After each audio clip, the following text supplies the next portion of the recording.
Welcome, everybody, to Drive Through Sports with Adam and Paul. Today is Tuesday, May the 26th, 2020. Getting my months mixed up. I've been cooped up too long, Paul. We got some things to talk about, some new news with playoff scenarios, college schedules, et cetera, et cetera. How's everything going in Tennessee? Pretty good. You know, it's kind of funny being a teacher.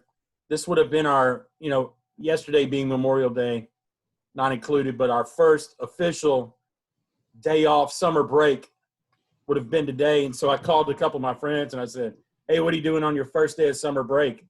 And we all kind of, chuckled, knowing that, it's been a while since we've been to work per se. Yeah. And, a lot of the same old. Yeah, I mean, it's literally been, for you guys, it's almost been 3 months. Yeah, about March 5th, March 6th. Yeah, that's crazy. And today, same for us. We would have had graduation on Friday morning, and then we would have had, obviously, yesterday would have been a holiday. We've had it off, and then today we would have had our first day of post planning, and then tomorrow would be our second day of post-planning, and then Thursday would actually be our first day where we didn't have to report. So we're still kind of playing with house money right now. So we're not digging into summer vacation just yet. And we'll see what the fall holds for us. Who knows? I have no idea. But that brings to light and gets us to something that came across my consciousness today as I was watching SportsCenter, and that's our first topic tonight. Happy anniversary, Jose Canseco, the former Bash brother, Oakland A, Texas Ranger, Miami Marlin, Boston Red Sox, long career. The guy hit over 450 home runs in his career, but 27 years ago today, this happened. Right here, Jose Canseco, in an attempt to field a fly ball from a Cleveland Indians batter, lost it. Whether he lost it in the lights, the sun, the wind, the rain, whatever it was, bounces off his head, not just hits the fence or falls harmlessly to the ground, bounces off his head, goes over the fence for a home run. And I don't know that you would ever see anything like that again. And this is probably something that kids today, if they read or if they watch sports bloopers, they've probably seen this, but they don't realize that this guy was probably one of the biggest stars in the 80s and early 90s, and one of the biggest power hitters. They know him for this, and they know him for steroids, which is unfortunate, but that's just the way it goes. Do you remember seeing this on the SportsCenter when it happened? Absolutely.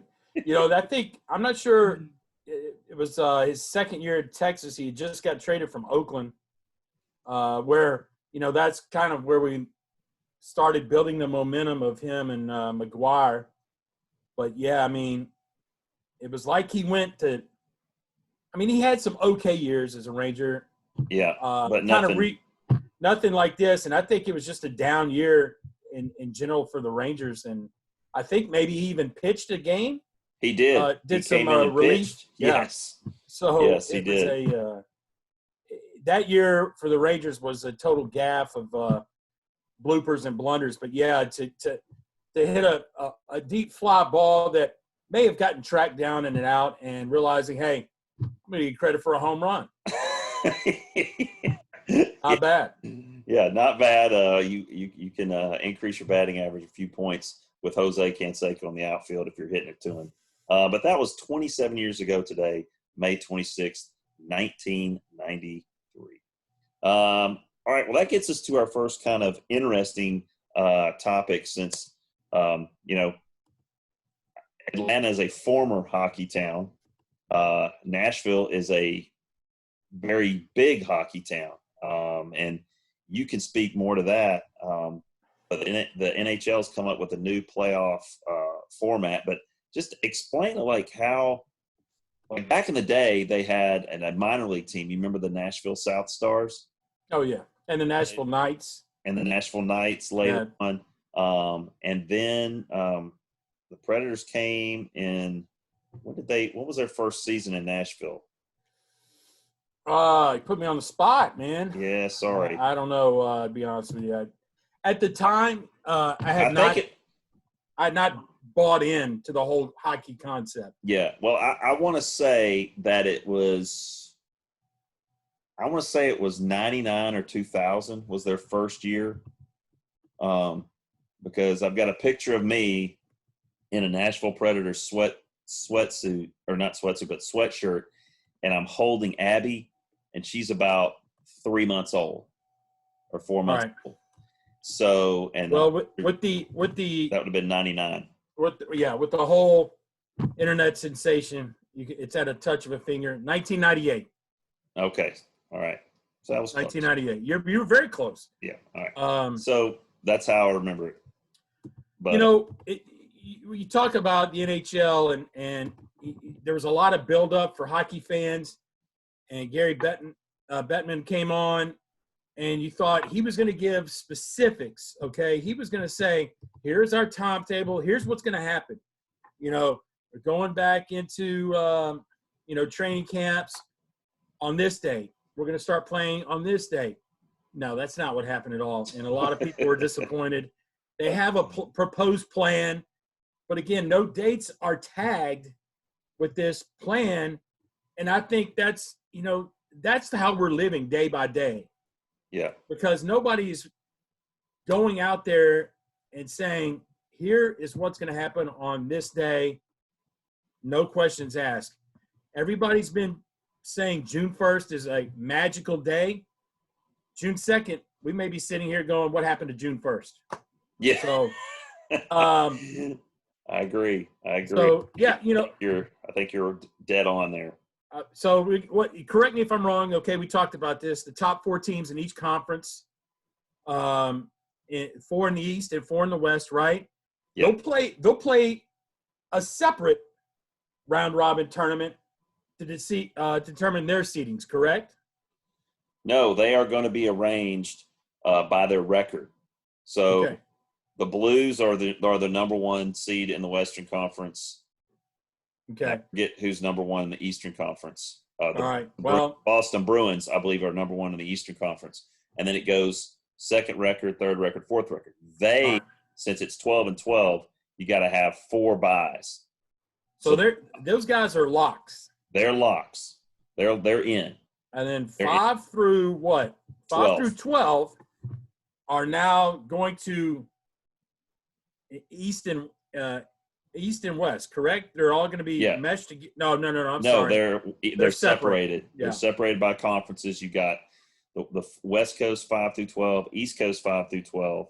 Got it. They will play each other 5-12 from the East plays, 5-12 from the West plays, and then I would presume that the winner of that would go and play the 1 seed. Oh yeah. Or wait, no. That would be I would imagine that would be probably your 4 seed. Yeah, we'll play the 5-12, and then the 5-12, 6, 11, 7, 10, and the 8-9 would play the 1. Right. So, and as of right now, I think Nashville is either a 5 or a 7. Right? Actually, there's 6. Okay, so there's 6. They would play formerly the Phoenix Coyotes, now the Arizona Coyotes. I guess the whole state felt like they needed a little bit of – we're paying some taxes according to the state. Yeah, so we need to at least have the name. Yeah, right. So, but, yeah, again, okay, great. You've got this plan. But everybody wants to know, okay, when does this start? And and like you said, nobody's willing to step out and say really anything about that whole scenario. When are we gonna get back to doing things? We talked about the last 5 or 6 episodes, Adam. We've said which professional sporting league is going to be the first to take that giant leap. And then I think the others will follow. It's just going to take that one league, and then everybody else will say, whew, all right. Somebody went out there on a limb for us. Now we're going to just go ahead and follow them. Yeah, and honestly, I think right now it's not baseball. Like baseball will not be the one that does it. I think if you're looking for a positive, I think hockey or the NBA, and right now it's leaning towards hockey, going to be the one that opens back up first of your major leagues. And, you know, maybe that if they can fall on the sword for everybody else, you know, but I think, you know, there's a conditioning issue with every sport. I don't think you're going to have as much deconditioning with the NHL players. I don't think they're going to need as much of a time frame to get ready. Once you say, hey, our first game is going to be July 1st, I think in 2 weeks, those guys could be ready to go. Yeah. And a lot of these guys are continuing to train, continuing to stay in shape in their own facilities, their homes or whatever. And, you know, a lot of them are back in training facilities in limited basis, limited numbers. But, you know, I think the key is what everybody wants and what all sports fans want. We want dates. Like, we want to look forward to, like you said, the magic. What's so magic about June 1st? I don't know. I mean, like you said, could be June 2nd, be like, what happened to yesterday? How come we don't have all this going on? And it could be, oh, we're going to postpone it 2 weeks. We're going to do it July 1st. You know, I mean, I can very easily see this getting to that point where you start to manipulate dates and move dates out. But yeah, let me finish this. Yeah, I'm going to finish this hockey thing on one thing. If I am the NHL director of marketing, I go to Gary Bettman and say, listen, boss, these 4 jokers went out and played a golf match and got 5.1 million viewers. On a good day, when we have a hockey playoff game, we're drawing 1.4 million. You know how we're going to get those numbers? If we go ahead and get started today. Yeah. Let's get it going. And, man, hockey will find new fans from anybody. Yeah. I'll watch it, and I don't watch hockey at all. Yeah. And I'm telling you, I would watch the Predators play the Coyotes just to see if they could get in, you know, to play in the next round. Yeah. I mean, just because being, you know, living part of my life in Nashville, I would totally do that. Because nothing else on. I watched the Coca-Cola 600 the other night, and I've never watched a NASCAR. So, I mean, like that just tells you, like, we as a people, as a society, we need live sports. Yeah. And, you know, it's I think you're absolutely right. If they open first, they can take advantage of they can make a huge market grab and convert people. You know, I really believe that. I think you're dead on right there. All right, Gary Bettman, that was free of charge, buddy. Next advice from me is going to cost you. It's going to cost you, and it's going to cost you a pretty penny. And speaking of pretty pennies, yeah, let's take a look at. I wanted to bring this up because I just got something flashed across, and this, hopefully we're on the same page on this new college schedule. And this affects both of us, right? We both have kids in college, and yeah. And so, what it amounts, and what I've come to find out from the University of Tennessee is they are going to allow students to come back August 19th or whatever the date was set, and they are going full semester. But you're not going to get off Labor Day. You're not going to have a fall break off. Okay, so they're going when now? They're going to start in August, like the 19th or whatever. Okay. But they're not going to have any kind of breaks. There's no Labor Day break. The class is going to resume. There's no fall break date. Class is going to resume. And they're going to ride the semester, virtual online learning or in person, one way or the other, or even a mixture of both. And they're going to ride it all the way to right before Thanksgiving break. Okay? Oh. They're going to take their semester. They're going to stop right before Thanksgiving. They're going to send the kids home. And they're not coming back until the second semester starts. Till January, first week in January, correct? Well, it depends where you go to school. But, yeah, right. As far as Tennessee's concerned, somewhere in that time frame. And they're actually going to be able to take their quote-unquote online or exams online at home. After they'll be scheduled after Thanksgiving. But I think the big picture is what you're trying to see is the colleges want everybody to stay together.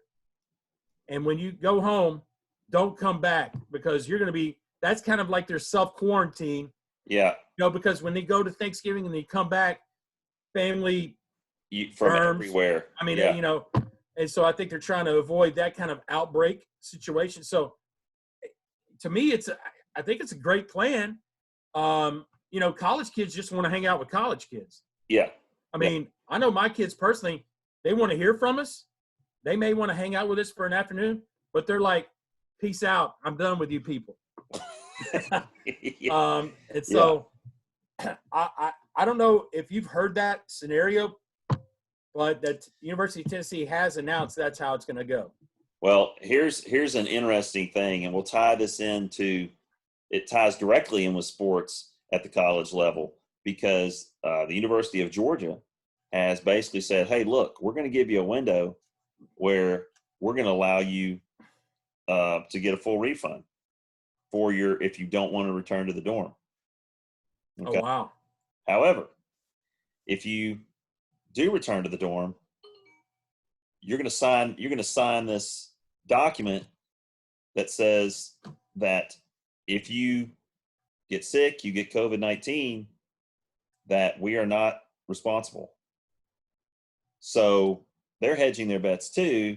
And it all gets down to we've got to have the kids on campus or we can't even think about having football. That's the key.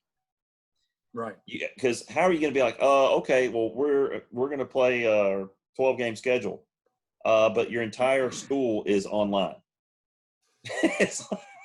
But it's okay for the football players to come and use the facility and, they're taking classes online and then they're practicing and they're playing games. That kids have got to be on campus because universities are already losing millions of dollars. So the new college schedule, I think it's smart. I think you bring them back a week early, maybe. I know a lot of kids that graduated from our high school were supposed to start on the 13th of August. And some were going back a week early to rush. That may not happen. So they may not be doing sorority rush because all that is togetherness and crowds. And I mean, I don't know what you're talking about. Yeah. Yeah. I mean, Abby said, it wasn't even as bad. Like she rushed her freshman year and then she said, rushing wasn't as bad as being and running the rush the next year. She said that was worse. She said it was like 19-hour days. We're down at the sorority house doing all kinds of stuff, like literally all day for 6 days. She said it was worse than rushing. And tons of people interacting, close quarters. So I don't know that that's going to happen. I haven't heard anything. But anyway, it all impacts sports moving forward. Yeah, my final thought on this is athletes. I think the college basketball players are kind of going to be like held – I wouldn't say held hostage, but they're not going to be able to leave. During – in my opinion is, over that Thanksgiving break, a lot of these teams, are playing – and, man, if you let them go home and they come back, what's going to happen? So yeah, when they come back, do you quarantine them? Yeah. I mean, it's almost going to be like playing an overseas kind of schedule or an NBA schedule where you're just with your team and you're with them 24/7. Yeah. So Hope you like your teammates. You know? Speaking of good teammates. Oh, baby. That gets us to our boy here, Dame Lillard. You know, what the NBA and I agree with his comments. You know, if you're asking me to play in meaningless games, I'm not down with that. You know, if you're telling me, you know, we're only playing these games so we can get our TV, so you can get your TV contract money, and there's no chance of me improving our status and getting into the playoffs, I'm not down with that. And I totally agree with him. It's all right, so it's not worth the risk. Let's set it up for the people that don't know. So Damian Lillard says we're 3.5 games back from the number 8 playoff spot. NBA says you have to play a minimum of 70 games so they can get their regional TV money. We're on game 67. There's no way we can make up a half game, right? If we win 3, the Grizzlies lose 3, we're still a half game back. And this is another example of why, you know, we're to the point the NBA doesn't know what's really going on. I mean, what are they going to do? Damian Lillard says what we should have is a tournament for the number 8 seed, kind of like a play-in game. Play-in, yeah. And that's the way that you can keep these teams at the bottom a little more interested. And motivated. I mean, motivated. These guys, you know, like I said, the Atlanta Hawks, what do they care? You know? I mean, honestly, they're done. The Golden State Warriors, you know, they haven't cared all year. They're just like, oh, everybody's hurt. We'll just scrap this year, get a high draft pick, and then we'll get going. You know. So, you know what? If they make a play, you know, I guess I'm like you. Hey, Damian Lillard, you got a lot vested. I mean, but he could not play. I mean, they could say we're going to do it, and he'd just be like, you know, I'm not playing. Yeah, do that, and I would be okay with that. The Trailblazers need to look at it as kind of like a September call up in Major League. Try to get some of these, you know, guys that you want to see if you're going to re-sign them with, you know, the guys maybe from the G League or something, and get them involved in this. You know what you got with Lillard. You know he's your guy. Yeah. So keep him healthy, right? Yeah, and another thing too that you have to look at is this layoff. You've got some guys that have had an opportunity to get healthy, and a lot of these guys that have, you know, the LeBrons and these guys that have been playing 105 games. LeBron's averaged like 105 games a year the last 9 years. That wears on you. And he's what, 35? Yeah. Okay. All right. Dude, he can't wait to get back because he's fresher than he's ever been probably at this point of the year. So he's just chomping at the bit, of course. So it's just going to be interesting going forward. Again, we don't know what's going on. We don't know what they're thinking. I think they're all scared, like you said, to commit to a date. Say, we're coming back this date because they don't know how they're going to, you know, the biggest question is, what if? What if we have all this in place and somebody tests positive? What do we do with that person? And what are the repercussions of that person testing positive? That's the big key. So, you know, it's in constant motion. It's constantly changing. It'll be different tomorrow. Something will come, and it'll be something totally different. All right. So that gets us to the human interest portion, which is kind of my favorite thing. It may be my favorite segment that we do. And I had mentioned earlier in the pre-show, just talking to Paul, that we go with favorite pizza toppings. But he said, let's go with best pizza. All right. So we went with best pizza. So Paul won that one. I think that's a good one. Let me ask you this. I want to just throw it out there. What would you have said as your best pizza topping? Oh, best pizza toppings, pepperoni, mushroom, meatball. All right. Pepperoni. I got this place. They make the best pepperoni, mushroom, meatball. The meatball is sliced and put on there, almost like additional pepperonis. Dude, it's so good.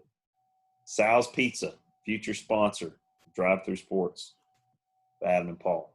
So that's where I get all my pizza, man. Love it. Love it. All right. Best pizza for you. All right. Well, first of all, we got to break it down this way. I've become a follower of One Bite Pizza that Dave Portnoy at Barstool does. He does pizza reviews every day, and and since the COVID has kicked in, he's done frozen pizza ones. So like they did like a Tony's Pizza the other day. So anyway, I've gotten all that. We've got to first start out with regional. New York, Chicago, Detroit, St. Louis. You gotta find what region you like. Right? Yeah. Okay. I'm down with that. Okay. I think for me, I'm not a big fan of like the pies, like the deep dish. Like I'm a more of a by the slice guy. So I feel like more of a New York guy when it comes to pizza. Pizza by the slice. That's your traditional, Pizza Perfect. That's the first place I ever had pizza by the slice. Was probably after a Lipscomb High School basketball game, and you were talking up Pizza Perfect. Oh, we gotta go to Pizza Perfect. Just a little dive that it was, and great pizza. Yeah. First time I ever had by the slice though. Well, yeah, I'm like totally opposite of you. I like the Chicago deep dish. Wow. And I got sold on it. I've never been to Chicago. One of my oldest. I've had the deep dish, and I just it's like a casserole to me. I don't know. It's just weird. My son had a roommate in college that was from that Chicago area, and his parents had sent a frozen Giordano's pizza to us, and we cooked it.